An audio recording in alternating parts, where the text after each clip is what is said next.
Hello guys! Gusto ko lang ipakita itong aking ice roller.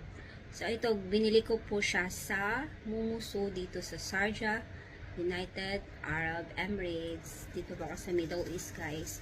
So ito ay ice roller. So nilalagay ito sa face, ganyan, pang refresh. So, ganito po siya. So, pinili ko violet kasi it's my favorite color. Then, ito, meron siyang one dito sa taas. Yan, ganyan. Then, i-pour mo lang dito yung tubig. So, pag na-full na siya, then close it like that. And then, you can just put it in the freezer. So, freezer, para tumigas yung water sa loob. Then, ito na guys. So, kakakuha ko lang to sa ref namin. So, matigas na yung nasa loob niya. So, i-open na natin siya. Ganyan lang. So, twist mo lang siyang ganyan. Then, up.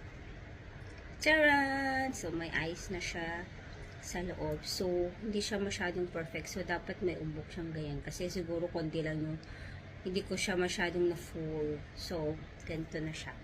So, ilalagay lang natin yan sa ating face. Ganyan. Maganda to sa cortisol. Okay, ganyan lang siya at saka nakaka-refresh din siya.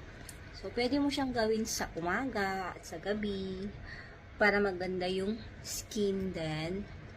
Matataytan yung skin mo, guys. Ganyan siya. Super galing ng gumawa nito.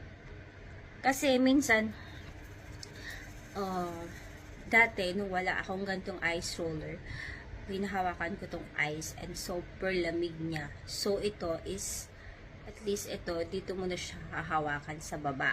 Diba? Maganda siya sa face at nakaka-refresh din, guys. So, try nyo na, guys. Di ko alam, at least, I think marami na rin siya sa Shopee, ganon. Ang tawag dito is ice roller. Ice roller. Try nyo na. Bye, bye, bye.